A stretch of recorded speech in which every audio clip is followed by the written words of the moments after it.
BJP का जो नाम जो है ना, ये योगी मॉडल करते हैं। लेकिन कोई योगी ऐसा नहीं होता है जो इंसान के ऊपर, ज़िंदगियों के ऊपर बुलडोज़र चलाता है। चावल और दाल जो है ये मिल गया है, अब अचानक उसको मशीन चला के, बुलडोज़र चला के बोलेंगे दोनों को अलग करो, और आप बोल रहे हो कि तृणमूल ने माइनॉरिटीज़ का अपीसमेंट किया है। आप क्या कर रहे हैं? आप मेजॉरिटी का अपीसमेंट कर रहे हैं, तो आप तो समाज का और ज़्यादा नुकसान कर रहे हैं। एक प्लान्ड ऑपरेशन चल रहा है और उसमें ये जो एबेटॉयर्स जो है ये भी उसी में शामिल हो जाता है। सीधा बुलडोज़र पॉलिटिक्स, क्योंकि आप समझते कि उधर योगी जी हिंदुत्व का, भूल मत जाइए योगी जी अयोध्या में भी हार गए थे। It's a very important point. पूरा पश्चिम बंगाल में बकरीद को लेके एक टेंशन चल रही है एक समुदाय के बीच, और सरकार को कहा गया था हाईकोर्ट द्वारा कि आप कंसीडर कीजिए कि एक दिन का छूट दे सकते हैं, लेकिन सरकार की तरफ से कोई नोटिफिकेशन आया भी नहीं, और माना जा रहा है कि जो बकरीद की जो प्रोसेस है वो बंद ही रहेगा। देखो, बीजेपी का जो नाम जो है ना, ये योगी मॉडल करते हैं। लेकिन कोई योगी ऐसा नहीं होता है जो इंसान के ऊपर, ज़िंदगियों के ऊपर बुलडोज़र चलाता है। तो भारतीय जनता पार्टी का नाम जो है शॉर्ट फॉर्म में, एक कॉकरोच जनता पार्टी तो बन ही गया है। हम लोग इंडिया में, पूरी दुनिया में 180 देश में हमारा प्रेस फ्रीडम जो है, यानी कि आप लोगों का फ्रीडम जो है, वो 157 पे है। 180 देशों में इंडिया 157 है। तो ये सारी बातें कॉकरोच जनता पार्टी जो है पूछ रहे हैं, हमारा फुल सपोर्ट है। क्योंकि मैं आपके पॉइंट पे आ रहा हूँ, क्योंकि आप अगर देखेंगे तो पार्लियामेंट में भी जो बीजेपी क्षमता में है, सिर्फ 37% वोट लेके है, दो और पार्टी के ऊपर क्रच लेके खड़ी हुई है।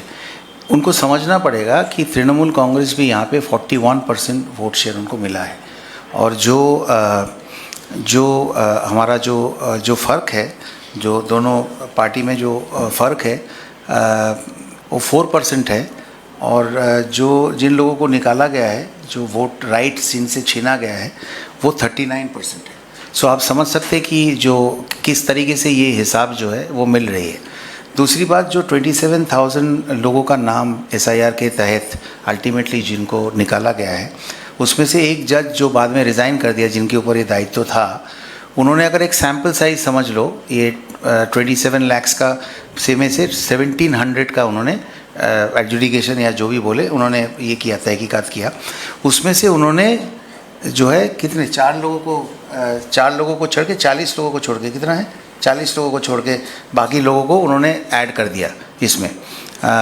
जो लिस्ट है उसमें मतलब वोट देने का राइट उनको वापस कर दिया। तो अगर समझ सकते कि ये सब जो पोल्स होता है सैम्पल साइज़ पे ही सारी चीज़ें चलती है, तो अगर 27 लाख के ऊपर सैम्पल साइज़ होता तो 97% लोग जो है उनको वोटिंग राइट्स मिल जाता।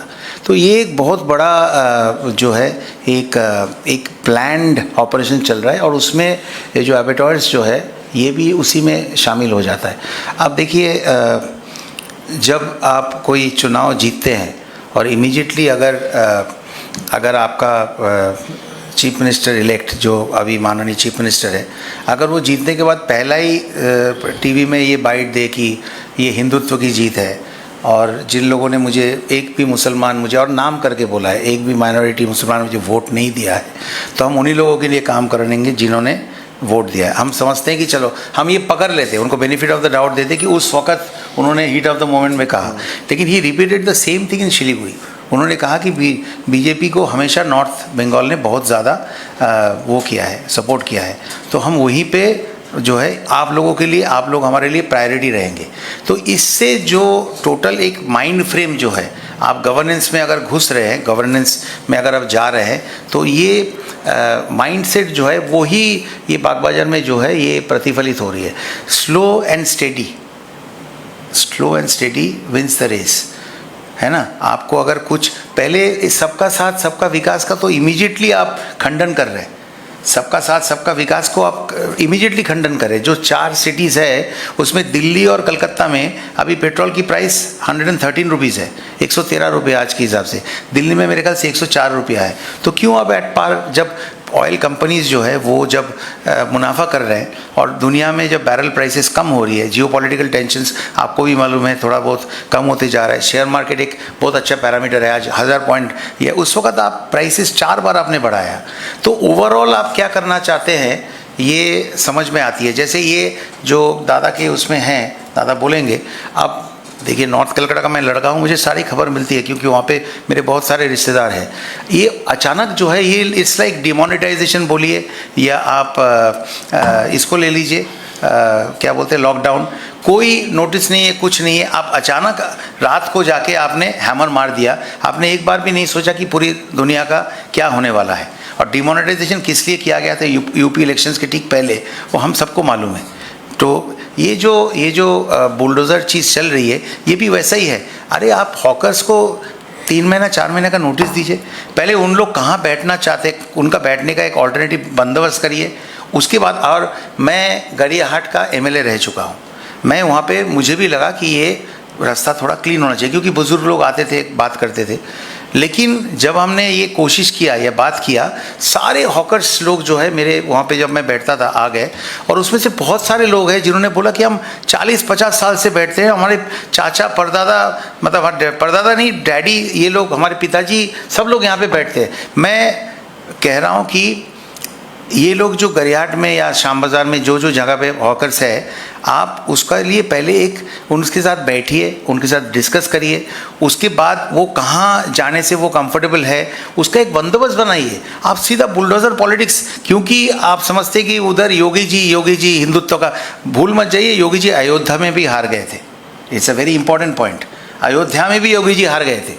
तो वो बुलडोज़र पॉलिटिक्स जो है वो ठीक एक उनका बकरी ईद जो है, हमारे कॉन्स्टिट्यूशन में सेक्युलर वर्ड नहीं है, but that is exactly what India is.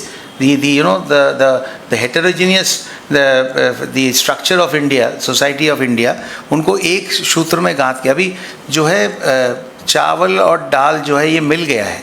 आप अचानक उसको मशीन चला के, बुलडोज़र चला के बोलेंगे दोनों को अलग करो, और आप बोल रहे हो कि तृणमूल ने माइनॉरिटीज़ का अपीसमेंट किया है। आप क्या कर रहे हैं?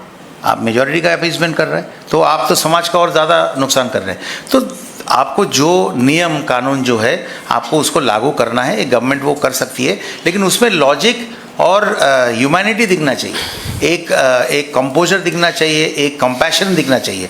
वो कम्प्लीटली ज़ीरो है, वो नहीं दिख रहा है, वो नहीं दिख रहा है। और ये जो है बंगाली जो है वो एक मांसासी, एक আমরা আমিষ খাওয়া লোক, আমরা মাংস মাটন খাওয়া লোক, আমরা বিভিন্ন জায়গা থেকে, হ্যাঁ আপনি বলতে পারেন যে ওপেনলি স্লটার হচ্ছে, সেটা ঢেকে করুন বা কিছু করুন। আপনি রাতারাতি সব কিছু এভাবে বন্ধ করে দিতে পারেন না। বেসিক্যালি যেখানে আপনাকে এটা মাথায় রাখতেই হবে যে সামনে একটা বড় পরব আছে, মানে সমস্ত ধর্মকে যদি আপনি একভাবে দেখেন, আচানক ক্রিসমাসের 7 দিন আগে আপনি একটা কমিউনিটির মধ্যে টেনশন ক্রিয়েট করতে পারেন না। আমার এটাই বক্তব্য। আপনি গভর্নমেন্টে এসছেন, আপনি যেটা আপনার মনে হচ্ছে আপনি করুন। বিরোধীরা, আমরা তার বিরোধ করব, আমরা ডেফিনেটলি তার বিরোধিতা করব, কিন্তু যেটা আমাদের মনে হবে যে অন্যায় হচ্ছে, এক্ষেত্রেও সম্পূর্ণভাবে অন্যায় হচ্ছে। এবং এই যে হঠকারী সিদ্ধান্তগুলো হঠাৎ এই গরিব মানুষদের উপর চাপিয়ে দেয়, হকার কারা বলুন তো, একটু ভেবে দেখুন তো, হকার কারা? হকার তো নিজেরা হকার হয়নি। আপনি একবার ইয়েতে যান, আমি স্ট্যান্ডার্ড চার্টার ব্যাংকে চাকরি করতাম, আপনি একবার ইয়েতে আমাদের ডায়ালিসিস করে যান, দেখুন সমস্ত মানুষ ওইখানেই খাবার খাচ্ছে, সমস্ত মানুষ ওখানে। It has become for a very long time, it has become part of the society, part of the entire ecosystem. তো আপনি ওটার মধ্যে আলোচনা করুন, আপনি একটা অল্টারনেট ব্যবস্থা করুন। আপনি হঠাৎ বুলডোজার পলিটিক্স কিন্তু বেঙ্গলে চলবে না। বিজেপিকে মনে রাখতে হবে যে ওদের ফার্স্ট লেটারটা, অ্যাক্রোনিম যেটা বিজেপি, তার ফার্স্ট বিটা কিন্তু stands for bulldozer. They have to keep that in mind. এবং এই ককরোচ পার্টিকে দেখুন, যারা বিজেপির বিরুদ্ধে একটা লড়াই করছিল, হঠাৎ তাদের পাকিস্তানি অনেক আছে, এটা সেটা নানা রকম এজেন্ডা আছে, প্রোপাগান্ডা আছে, আছে বলে টুইটারে তাদেরকে নিষিদ্ধ করে দেওয়া হয়েছে। ওয়াই? তো এই সব জিনিসগুলোকে ওদের মাথায় রাখতে হবে। আপনি बोलूँ दादा। एक मिनट, ये कुर्बानी का जो सवाल है, हमारा honourable MLA mister Akhruzzaman prayed before Honorable High Court that the related law of 1950, there is a clause 12 subclause 4. Under that subclause he prayed for some relief, but that is still pending in the court, and the state government till now I don't know whether they have responded or not. So that is the problem. We are trying to solve it legally, but they are not responding properly. How do you explain that? You know, you take emergency cases right away. You call us, hearing on the same day, 2 o'clock, 4 o'clock, and then this is such an important thing. And the courts, the law, the judiciary is a huge pillar of of a democratic country. And you don't respond to important thing. I don't know. At this point of time, as we speak, we are not aware of any such reply that has come from the High Court. Right. Let's be very, very clear about it.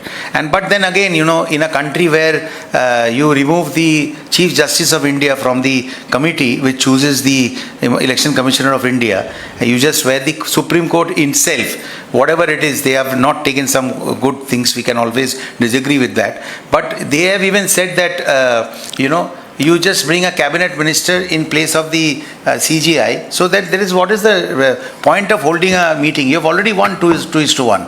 Similarly, this this logical discrepancy, it has been questioned. We are questioning it. We are fighting for it. Cockroach Janata Party, what is the first clause that they have? That no retired judges should be made Rajya Sabha members. Why is that the first thing in there? Because we have seen this happening in the judiciary, that tarnished the image. I'm not talking even about the caged parrot. At one point of time, only CBI was called the caged parrot.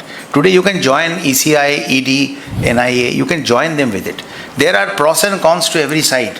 But if we see, everything is happening one-sided. Are you trying to say that, if you do ED and CBI rates, law should apply for everyone? To the BJP netas all over India, how many of them which you have washed with your washing machine are going to go under the, are going to be reprimanded, or they are going to be, what should I say? They will be caught. They have already been caught doing illegal things, but they've all been washed. Everything has been put under the carpet. We can go state by state, and give you data on which particular neta has what a big voluminous case or fraud against them. And in Bengal, if you see, 30 lakh voters or 27 lakh voters were not given their legitimate rights, right? We had an honorable judge in the Supreme Court saying that if you don't vote this time, or if you don't get your voting rights this time, it doesn't mean that the next time you cannot vote. Do any of you agree to it? Take politics aside. Do any of you agree to it?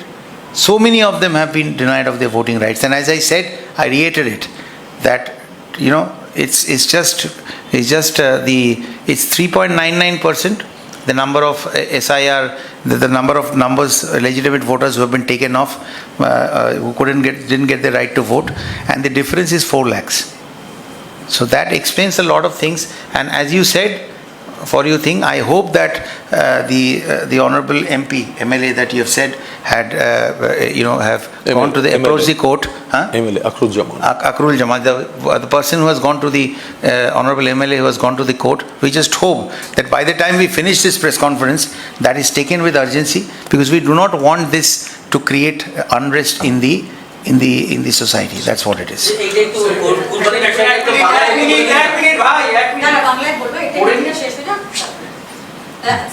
दूसरा सवाल था कि ये जो party office में आप लोग अभी भी प्रेस कॉन्फ्रेंस कर रहे हैं, नोटिस दिया गया है उनकी तरफ से, आपको लगता है जस्ट इमीडिएट इलेक्शन का अनाउंसमेंट के बाद इसके पीछे कोई पॉलिटिक्स है? एंड सेकंड थिंग, आप लोगों का क्या प्लान है इसके बाद, कहाँ शिफ्ट होगा पार्टी ऑफिस? देखिए, ये पूरा पार्टी का इंटरनल मैटर है.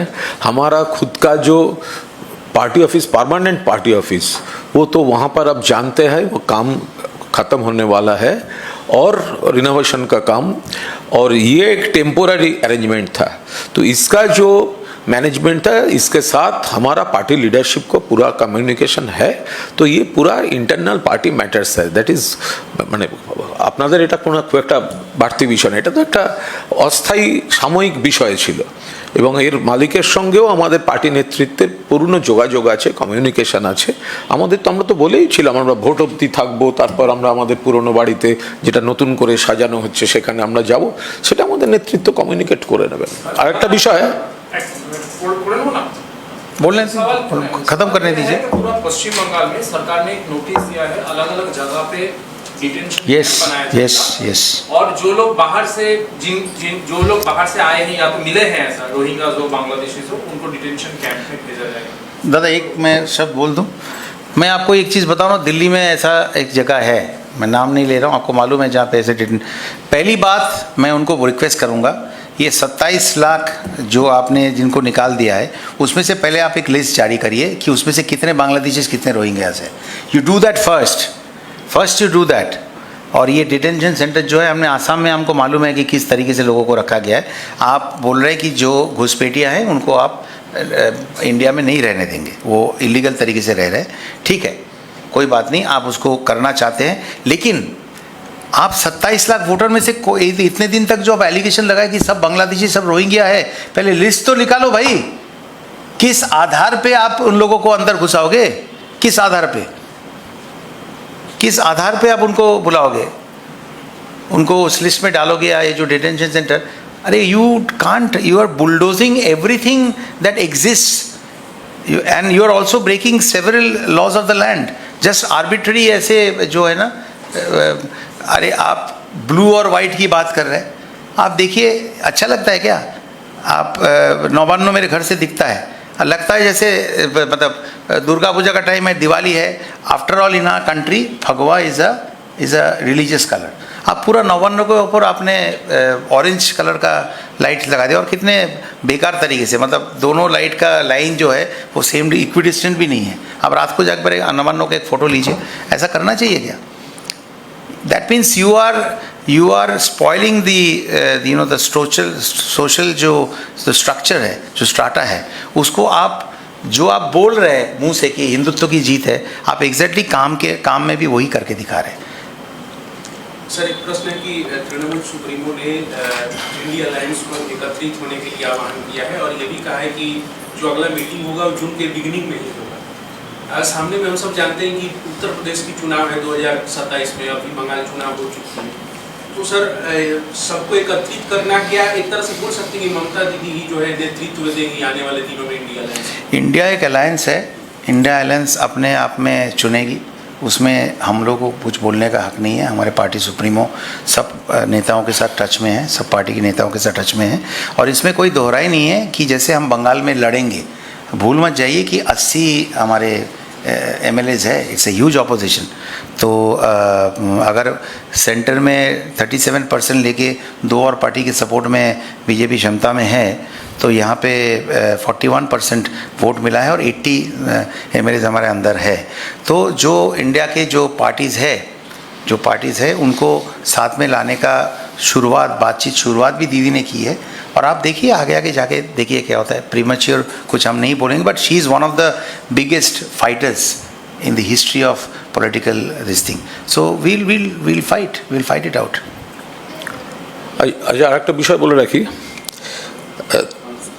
একটা হচ্ছে যে গত কদিনে চতুর্থবার পেট্রোল ডিজেলের দাম বাড়ালো কেন্দ্রীয় সরকার, চতুর্থবার। তো ভোটের আগে এতবার ডেলি প্যাসেঞ্জারি করলেন দিল্লির নেতারা, প্রধানমন্ত্রীজি এলেন, হোম মিনিস্টারজি এলেন, এত মিষ্টি মিষ্টি কথা বললেন, একবারও তো বললেন না ভোটের পর এটা বাড়বে। উল্টে আমাদের জননেত্রী মমতা বন্দ্যোপাধ্যায় বলেছিলেন মিলিয়ে নেবেন, ভোটের পর বাড়বে।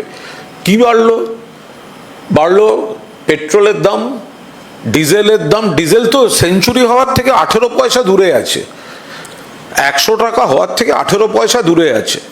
পেট্রোল বেড়ে গেল, ডিজেল বেড়ে গেল, রান্নার গ্যাসের বেড়েই ছিল, কমার্শিয়াল যেগুলো বাণিজ্যিক মারাত্মক, অটো তার LPG বেড়ে গেল। আজকে কলকাতায় পেট্রোল 113 টাকা 51 পয়সা, 2 টাকা 87 পয়সা বেড়ে, আর ডিজেল 99 টাকা 82 পয়সা, 2 টাকা 80 পয়সা বেড়ে। তো এখন এর প্রভাবটা শুধু যার গাড়ি আছে তার উপর পড়ছে তা নয়, তা তো পড়ছে, পাশাপাশি যারা গণপরিবহনে যাতায়াত করেন, যিনি অটোতে উঠবেন, যিনি বাসে উঠবেন, যে কোনো ক্ষেত্রে তার চাপ পড়বে। এর প্রভাব মূল্যবৃদ্ধিতে গিয়ে পড়বে, কারণ ট্রান্সপোর্টেশনে বাজারে আপনি আমি যে সমস্ত জিনিস, খাদ্য সামগ্রী থেকে অন্যান্য সামগ্রী যেগুলো ব্যবহার করি, ট্রান্সপোর্টেশনের খরচ বেড়ে যাবে। ফলে সাধারণ মানুষ, এমপ্লয়মেন্ট, গরিব মানুষ, নিত্যযাত্রী, সবার ক্ষেত্রে একটা সর্বনাশা জনবিরোধী নীতি এই কেন্দ্রীয় সরকার নিয়েছে। কিছু বললেই বলছে যুদ্ধ পরিস্থিতি চলছে। আরে 2014 সালে কি যুদ্ধ পরিস্থিতি চলছিল? 2014 থেকে এখনো অবধি লাগাতার বেড়ে যাচ্ছে কেন? আর যদি যুদ্ধ পরিস্থিতি থেকে থাকে তাহলে বিকল্প কোনো ব্যবস্থা আপনারা করেননি কেন এর মধ্যে? ফলে কেন্দ্রীয় সরকারের এই নীতি, বিজেপি সরকারের এই নীতি, যেভাবে সাধারণ মানুষের উপর প্রবল আর্থিক চাপ বাড়ানো হচ্ছে, স্কুলে ডিরেকশন পাঠানো হচ্ছে, অর্ডার পাঠানো হচ্ছে, সেখানেও সমস্ত জ্বালানি ব্যবহার কমাতে হবে, তো দুদিন বাদে তো আরো ভয়ঙ্কর জনজীবনে বিপর্যয়ের দিকে যাবে। একদিকে আর্থিক চাপ, অন্যদিকে সাপ্লাইয়ের অভাব। ফলে আমরা এগুলোর সর্বভারতীয় তৃণমূল কংগ্রেস এর তীব্র বিরোধিতা করছে। মিড ডে মিলের উপর বিরাট বড় চাপ পড়বে। আর একটা জিনিস বলি, দিল্লি আর কলকাতার মধ্যে এই পেট্রোলের প্রাইসে কতটা ডিফারেন্স আছে কোনো ধারণা আছে? যেটা ওরা বলেছিল উইল ব্রিং ইট অ্যাট পার, মানে অলরেডি বিহারে আমরা যেরকম দেখেছি ভোটের পরই সমস্ত প্রমিসেস আমরা দেখছি সব জায়গাতে যেভাবে প্রমিসেসগুলো মানে থুবড়ে পড়ছে। তো এখানে দিল্লি আর কলকাতার মধ্যে পেট্রোলের প্রাইসের ফারাক জানেন? প্রায় 9 টাকা, প্রায় না 9 টাকা। তো এইটাকে অ্যাড পার কর, ডবল ইঞ্জিনের সরকার যখন হচ্ছে তখন ওই ইঞ্জিন থেকে যখন আর পেট্রোলিয়াম কোম্পানিগুলো যখন লাভ করছে তখন সেই লাভটা পাবলিকের কাছে ফিরিয়ে দেওয়া উচিত না? Because this will create inflation in anyways. সব জায়গাতে সব কিছু জিনিসের দাম বাড়বে। তো যে প্রমিসটা করা হয়েছে সেই প্রমিসটা, আমি চাকরি বাকরি ওসবের দিকে যাচ্ছেই না, বাট যে ভেলোসিটি মানে একদিকে যেটা যায় একতরফা, হ্যাঁ, ভেক্টর বলতাম আমরা ফিজিক্সে। তো যে ভেলোসিটিতে ওরা একটা পার্টিকুলার দিকে চলেছে সেটা কিন্তু পলিটিক্যাল এবং সোশ্যাল আনরেস্টই ক্রিয়েট করবে। সেটার যে ইনিশিয়াল যে একটা সরকারের প্রথম মানে 7 দিন 10 দিনে যে একটা গতিপথ তৈরি হয় বা তাদের একটা ফ্রেম অফ মাইন্ড বোঝা যায়, সেটা কিন্তু পরিষ্কার হচ্ছে এবং সেটা কিন্তু খুব একটা ভালো দিকে যাচ্ছে না। বিশেষ করে যেটা দাদা বললেন, হকারদের ওপর বুলডোজার চালিত, হঠাৎ নিউ মার্কেটে গিয়ে 100 বছরের বেশি পুরনো একটা, ঠিক আছে আপনি করতে চান, রিস্ট্রাকচারিং করতে চান করুন, বাট তার একটা কি বলবো, একটা কম্প্যাশনেট একটা ব্যাপার তো হবে। হঠাৎ আপনার মনে হলো বিদেশে আমরা যেন ফার্মার্স মার্কেট দেখি, হঠাৎ আপনার মনে হলো যে ফার্মার্স মার্কেটটা যে ততটা হওয়া উচিত তার থেকে অনেক বেশি বেড়ে গেছে, আপনি হঠাৎ গিয়ে বুলডোজার দিয়ে একদিন সব ভেঙে দিলেন। কোনো বিশ্বে কোথাও এটা হয় না। একটা নোটিশ পিরিয়ড তো চাকরিতেও দেওয়া হয়। আর এরা তো একদম লোয়ার ইনকাম গ্রুপের, they poor people, you can't just do this to them. Suvendu Adhikari বিরোধী দলনেতা থাকাকালীন বলেছিলেন যে আমরা সরকারে এলে পেট্রোলের দাম 10 টাকা কমবে অন্য রাজ্যের তুলনায়, অথবা আপনি বলছেন 9 টাকা বেড়েছে। 2 টাকা 57 পয়সা তো এই কদিনেই বেড়েছে। আর দিল্লির সঙ্গে যে প্রাইসটা ফারাক, এটাও তো বলা হয়েছিল যে দিল্লির যেটা সেটার সঙ্গে আমাদের পশ্চিমবঙ্গের প্রাইস অ্যাট পার নিয়ে আসা হবে। অ্যাট পার কোথায় হচ্ছে? তো পার হয়ে যাচ্ছে, মানুষের ধৈর্যের পার হয়ে যাচ্ছে। বিরোধীরা যেটা বারবার বলছিলেন যে যখন মমতা বন্দ্যোপাধ্যায় সরকার ছিল তখন বিরোধীরা বারবার যেটা বলছিলেন সেটা হচ্ছে রাজ্য সরকার যে করটা নিচ্ছে অবিলম্বে প্রত্যাহার করে নেওয়া হোক, তাহলে পশ্চিমবঙ্গে পেট্রোল ডিজেলের দামটা কমে যাবে, জ্বালানির দামটা কমে যাবে। তো এখন তো মমতা বন্দ্যোপাধ্যায় সরকার নেই, এখন ইলেকশন কমিশন স্পন্সার্ড বিজেপির সরকার। তো তারা এবার সেই করটাকে তুলে নিন, যেটা দাবি করেছিলেন সেটা নিজেরা করে দেখান। তাহলে স্টেটের যে অংশটা আছে ট্যাক্সে, আপনারা সেটাকে উইথড্র করে নিন। আপনারাই তো দাবি করেছিলেন আগের সরকারের কাছে, আমাদের সরকারের কাছে, মমতা বন্দ্যোপাধ্যায় সরকারের কাছে, এবার সেটা করছেন না কেন? যেটা বাবুল বললেন, তাহলে এমন একটা অবস্থা হয়ে আছে যে দিল্লির থেকেও আমাদের কলকাতায় আজকে এই মুহূর্তে দাঁড়িয়ে পেট্রোলের দাম অনেকটা বেশি, 9 টাকা বেশি, 9 টাকা বেশি। তো তাহলে রাজ্য সরকার যে ট্যাক্সটা নিচ্ছে সেটা অবিলম্বে উইথড্র করা হোক, যেটা আপনাদের দাবি ছিল আপনারা করে দেখান। সরি 9 টাকা না, 11 টাকা 50 পয়সা বেশি। দিল্লিতে হচ্ছে 102 টাকা 12 পয়সা, আর কলকাতায় হচ্ছে 113 টাকা 51 পয়সা। 11 টাকা বেশি। আপনারা ভেবে দেখুন, এতে আপনারা সবাই এফেক্টেড। আর এই মানে একজন যখন মুখ্যমন্ত্রী হন বা কোনো মিনিস্টার হন, একবার জিতে যাওয়ার পরে যারা হেরেছেন তাদেরও তিনি মুখ্যমন্ত্রী, যারা ওনাকে ভোট দিয়েছেন তাদেরও মুখ্যমন্ত্রী, যারা ভোট দেননি তাদেরও কিন্তু মুখ্যমন্ত্রী। যে বয়ানগুলো উনি দিয়েছেন সেই বয়ানগুলো যদি অ্যাকচুয়ালি উনি ফলো করেন, যেগুলো পরিষ্কারভাবে বলেছেন সেখানেই হোক, যদি ফলো করেন তাহলে কিন্তু আগামী দিনে যে আমাদের যে সোশ্যাল স্ট্র্যাটা যেটা আছে সেটা কিন্তু বিপদে পড়তে চলেছে। কারণ বিভিন্ন জায়গায় কিন্তু মানুষের মধ্যে ক্ষোভ তৈরি হচ্ছে একটা, এই যে অ্যাবেটর্নে যেটা তুমি বললে, মানে সরকারি কসাইখানা যেটা বললে, এইসব জিনিসগুলো কিন্তু আলটিমেটলি একটা বিরাট বড় একটা এফেক্ট, কিন্তু একটা ডমিনোস এফেক্ট হিসেবে সোসাইটিতে কিন্তু পড়বে। সেটা কিন্তু সরকারকে কি বলবো আর দেখুন আরেকটা জিনিস হচ্ছে যে এই যেটা দাদা বললেন যে ইসিআই স্পন্সার্ড বিজেপি সরকার, এটা মানে আক্ষরিক করতে এরকম সত্যি হতে পারে, এটা মানে জাস্ট ভাবা যায় না। মনোজ আগরওয়াল আইটিতে আমার সেক্রেটারি ছিলেন, তো আমি ওনাকে ভালোভাবেই অনেক দিন চিনেছি, দেখেছি। ভাবুন উনি ইলেকশন কমিশনার হলেন, ওনাকে করা হলো, আর ঠিক তারপরেই উনি হয়ে গেলেন চিফ সেক্রেটারি। এবারে এটা আমাদেরকে গবেষণা করতে হবে যে ওনাকে আগে থেকেই কি এটা বলা ছিল, যে আপনি যেমন বোর্ড থেকে কি আগে থেকেই বলা ছিল যে আপনি এই জিনিস হলে এই জিনিস হতে পারে। হ্যাঁ, আপনি নাম সরিয়ে দিন, যেটা আমি বলছি, কোনো একটা জাজকে কি বলা ছিল, নাকি কারোকে এটা বলা ছিল যে আপনি ঠিকঠাক করে করুন, এইভাবে করলে আপনার এই হতে পারে, এটা দেখছি। আচ্ছা, এই যে অ্যাডজুডিকেশন বা এই যে চেকিংয়ের জন্যে করার জন্য সুব্রত গুপ্ত ছিলেন, তাই তো? ওনার এক্স্যাক্ট ডেজিগনেশনটা কী ছিল? মানে ডেপুটি স্পেশাল রোল, তাই তো? Special role. তো সুব্রত গুপ্তর আপনি ডেজিগনেশনটা দেখুন, chief adviser to chief minister. एक तो दे शुड बी सम आंखों की शर्म जो हम बोलते हैं, थोड़ी बहुत तो होनी चाहिए। ऐसा कैसे आप कर सकते हैं? ऐसा नहीं हो सकता ना। तो फिर the questions will arise, what were this arrangements made before this persons were appointed in this responsible post. I think this are logical question, you don't, এটা পলিটিক্যাল নয়, ইটস আ লজিক্যাল কোয়েশ্চেন। এটা যে বিজেপিকে vote দিচ্ছে তার মনেও এটা হতে পারে, সেটা তো জনসমক্ষে বলবে না, কিন্তু তার মনে হতেই পারে যে ভাই দেখো कैसा सेटिंग किया हमने, तो क्लियर है। How can you do this? আর একটা বিষয় বলে নিই, ইলেকশন কমিশন যখন চলছে, একটা মারাত্মক অভিযোগ এসছে, আপনারা সবাই দেখেছেন, যে একটি মেয়ে, একটি মহিলা তরুণী, তার শ্লীলতাহানি বা আরও খারাপ কিছু ঘটেছে। কিভাবে ঘটেছে? তিনি একটি লিফট চেয়েছিলেন একটি গাড়িতে, তো দুজন তাকে লিফট দেওয়ার নাম করে তুলেছিল, তারপরে কোনো একটা কিছু খাবার অফার করে, তারপর তিনি অচৈতন্য হয়ে যান এবং সেখানে তার শ্লীলতাহানি এবং আনুষঙ্গিক আরও এগুলি করা হয় এবং সেগুলি ছবি তুলে রেখে তারপর তাকে হ্যারাস করা হয় ইত্যাদি ইত্যাদি। সেটা এখন জানাজানি হয়েছে, সামনে এসছে। এপ্রিল মাসের ঘটনা। তাহলে কোন সময় হয়েছে? যখন রাজ্য ইলেকশন কমিশনের আওতায় ছিল। তো তাহলে যে সময়টা এই তরুণী শ্লীলতাহানি, নির্যাতন, নারী নির্যাতন, এই ঘটনাটা কলকাতা শহরের বেহালা অঞ্চলের ঘটেছে, তো সেই সময় তো রাজ্য দায়িত্বে ছিল ইলেকশন কমিশন।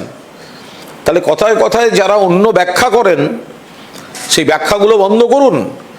আর ইলেকশন কমিশন সেই সময় কি করছিল, কোন অফিসাররা দায়িত্বে ছিলেন, কি হয়েছিল, তাহলে সেগুলো তাদেরও একটু তো দায়িত্ব নিতে হবে। কিন্তু কুণালদা, রিসেন্টলি আমি একজন ক্যাবিনেট মিনিস্টারের বয়ান শুনলাম, মহিলা ক্যাবিনেট মিনিস্টার, আর নামটা আমার করছি না, আমি জোর করে নিয়ে গেছিলাম ইয়েতে, যাই হোক। তো বলেছেন যে ওই দিদি ক্যাটকলটা নাকি ঠিকই ছিল মোদিজির। এটা আপনি জানেন কিনা আমি জানি না। উনি বলেছেন যে ক্যাটকলটা ওই যে দিদি ওটা ঠিক ছিল। হ্যাঁ, এটা অসুবিধে কী আছে? তো যদি ওনারা মনে করেন যে চিফ মিনিস্টারের এটা, মানে প্রাইম মিনিস্টার এটা হতে পারে ল্যাঙ্গুয়েজ, তাহলে আমার মনে হয় অন্য পার্টির কেউ কোনোভাবে কোনো মানে কি বলবো, ইনঅ্যাপ্রোপ্রিয়েট কিছু বলে, করে, তাহলে মানে সেক্ষেত্রে ইট ছোড়াটা একবার ভাবতে হবে। Because you are talking about the highest constitutional head, constitutional president হলেও ডিফ্যাক্টো তো প্রাইম মিনিস্টারই দে জুরে হতে পারে, ডিফ্যাক্টো তো প্রাইম মিনিস্টার। উনি যদি এটা বলে ছাড় পেয়ে যেতে পারেন, মানে এটা যদি এনার মনে হয় যে এটা ঠিকই বলা আছে, ভুল কী আছে, তাহলে আর কী বলার আছে? কিছু বলার নেই। মানে এটা এক্সপেক্টেড যেটা, বাট আমরা দাবি করছি যে ইলেকশন কমিশনের যখন তাদের আন্ডারে ছিল ওয়েস্ট বেঙ্গলের ল অ্যান্ড অর্ডার, সেই সময় এই যে ঘটনাটি ঘটেছে এর পূর্ণাঙ্গ তদন্ত হোক এবং তার যে রিপোর্ট ইমিডিয়েটলি জনসমক্ষে সেটা পেশ করা হোক, যে কী হয়েছিল, কোন অফিসারের জন্য দায়ী ছিল, এবং সবচেয়ে বড় কথা, এপ্রিল মাসের ঘটনা এতদিন বাদে সামনে এলো কেন, কে এটা চেপে রেখেছিল? আমার মনে হয় অনেক মহিলা জার্নালিস্টও আছে যারা অনেক রাত অবধি কাজ করে। এইটা কেন ওই সময় ঘটেছিল আর কেনই বা যেটা সামনে আসছে, ওই সময় সাপ্রেসটা কে করেছিল? সাপ্রেসিং অফ ফ্যাক্ট, দোষীদের ধরা। ইয়েস। আজকে মুখ্যমন্ত্রী জনতার দরবার ছিল, সেখানে বহু সাধারণ মানুষ গিয়েছিলেন এবং সেখানে গিয়ে তাদের সমস্যার কথা, অভিযোগের কথা বলেছেন এবং তারা বাইরে বেরিয়ে পড়েছেন যে এটা তৃণমূল আমলে কখনো সম্ভব ছিল না যে সরাসরি মুখ্যমন্ত্রীর সঙ্গে কথা বলা। এই বিষয়টি আপনারা কিভাবে দেখছেন? কেন মেয়র তো টক টু দ্য মেয়র তো হতো, তো টক টু দ্য মেয়র তো হতো তো।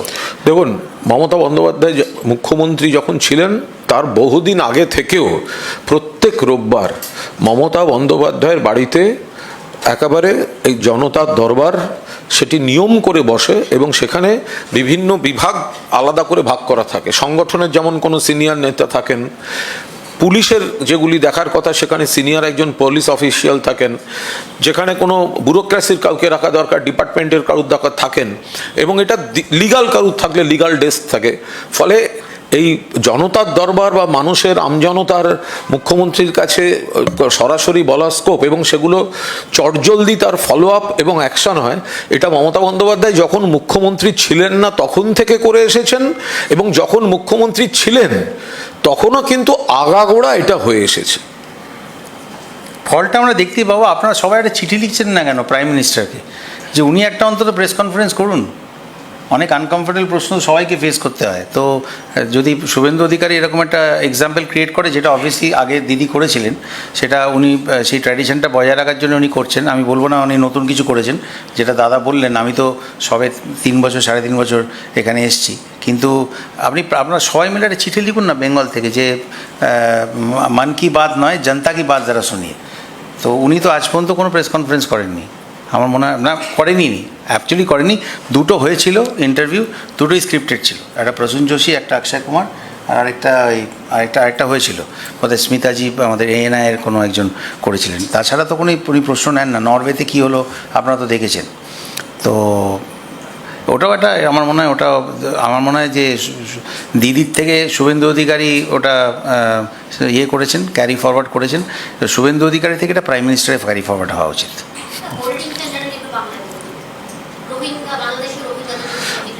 ওটা হচ্ছে যে এই যে বলছেন যে ডিটেনশন ক্যাম্প বা এই ধরনের কি একটা ক্যাম্প বলেছেন, আমরা কিন্তু এই মুহূর্তে এই ধরনের ডিটেনশন ক্যাম্পের তীব্র বিরোধী। তার কারণ হচ্ছে, এই যদি কেউ অবৈধ অনুপ্রবেশকারী বাংলাদেশ থেকে ঢুকে থাকে, তাদের প্রথম কথা দায়িত্বটা হচ্ছে কেন্দ্রীয় সরকারের BSF এর ঢুকছে কি করে, তার সঙ্গে রাজ্য পুলিশের কোনো সম্পর্ক নেই। আইন সংশোধন করে বর্ডার লাইন থেকে 15 কিলোমিটারের বদলে 50 কিলোমিটার পর্যন্ত BSF নিয়ে নিয়েছে। এরপরে যে ব্যবস্থাটা এখন চালু আছে সেটা হচ্ছে, যদি কেউ অবৈধভাবে ঢুকে থাকে, সে রোহিঙ্গা হোক বা অবৈধ যে কেউ ঢুকে হোক, তাকে অ্যারেস্ট করে কোর্টে পুলিশ প্রডিউস করে, কোর্ট তাকে জেলে পাঠায়, জেল থেকে নির্দিষ্ট ট্রান্সপোর্ট দিয়ে পুশব্যাক করা হয় এবং এটা কিন্তু একটা ধারাবাহিক প্রসেস, এটা নতুন নয়। সেক্ষেত্রে তো সেই প্রসেসটাকেই ফলো আপ করা তো যেতেই পারে, যে এখনো সেটা কন্টিনিউ করা যেতে পারে। 2 নম্বর, নতুন করে যে এই ডিটেনশন ক্যাম্প বা এই ধরনের, তো কত লোকের এখনো বৈধ ভোটার পেন্ডিং করে ফেলে রেখেছে।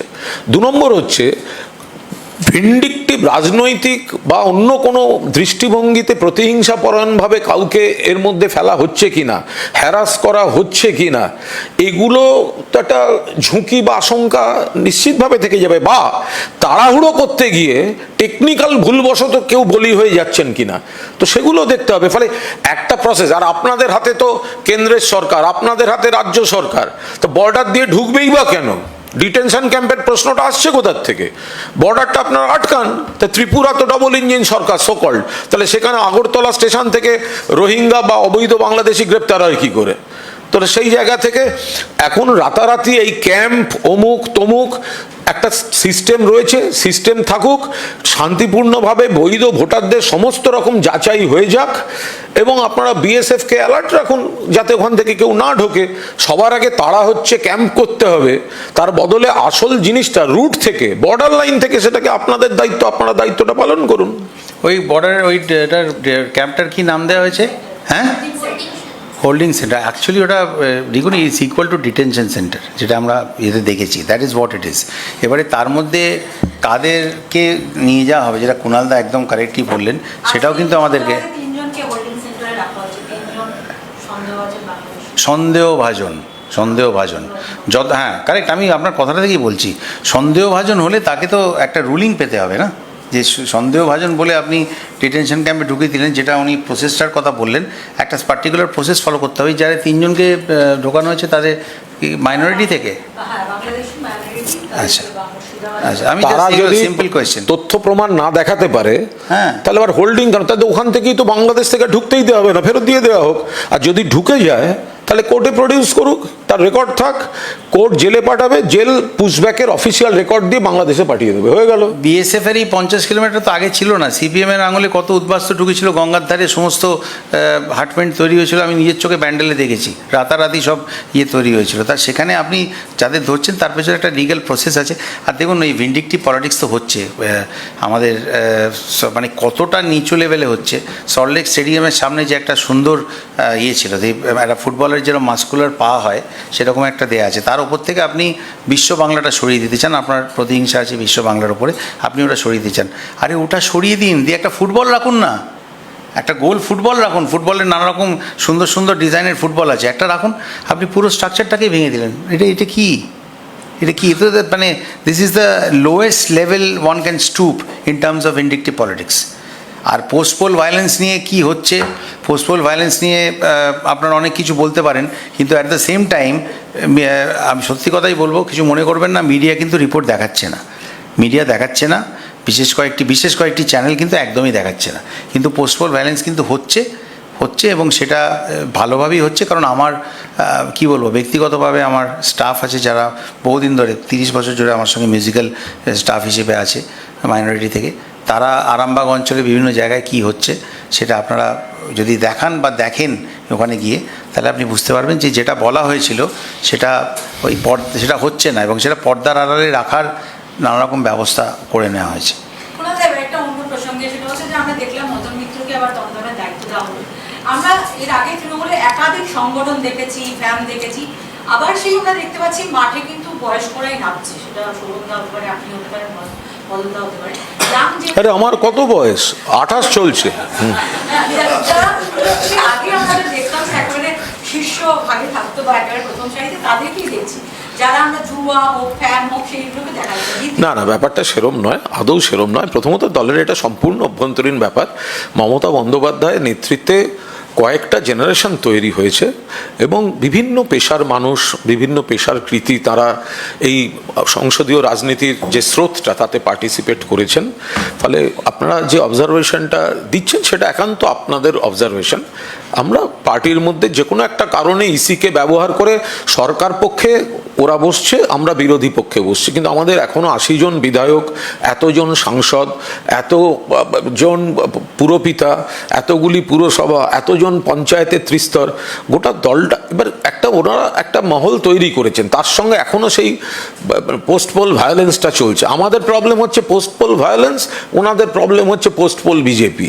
তো এখন এই গোটা সমস্যাটাগুলো একটু থিতোতে দিন, ওইগুলো এখন মানে ওটা পার্টির একদম ইন্টারনাল বিষয়। জিজ্ঞাসা করি, সেটা হচ্ছে যে এতগুলো ইস্যুতে আপনারা বললেন যে পেট্রোলের দাম বেড়েছে, পোস্টপোল ভায়োলেন্স, হোল্ডিং সেন্টার, সেখানে তৃণমূল কংগ্রেস 80টা সিট রয়েছে বিরোধী হিসাবে, সেই ঝাঁঝালো কোনো আন্দোলন, এমনকি মমতা বন্দ্যোপাধ্যায়কে আমরা দেখছি ফেসবুক লাইভ করছে, সেই ঝাঁঝালো আন্দোলন এখনো কেন দেখতে? আপনার কি মনে হয় যখন যে মুহূর্তে সবে আপনি সরকার একটি রেজাল্ট বেরিয়েছে, আজকে হচ্ছে 25-21 দিন হয়েছে, আমাদের প্রচুর কর্মী ঘর ছাড়া, কেউ গ্রেফতার, তাদের পুরনো 5 বছরের মামলায় যাদের নামও নেই তাদের নাম নতুন করে যোগ করে তাদেরকে অ্যারেস্ট করানো হচ্ছে, সমস্ত রকমভাবে একটা আক্রমণ চলছে। ফলে আমাদের নেত্রী রোজ বৈঠক করছেন, আইনজীবীদের সঙ্গে কথা বলছেন, আইনি পথে যেতে হচ্ছে, অধিকাংশ বিধায়ককে তাদের এলাকায় চলে যেতে হচ্ছে, সাংসদদের বিভিন্ন জায়গায় দৌড়তে হচ্ছে,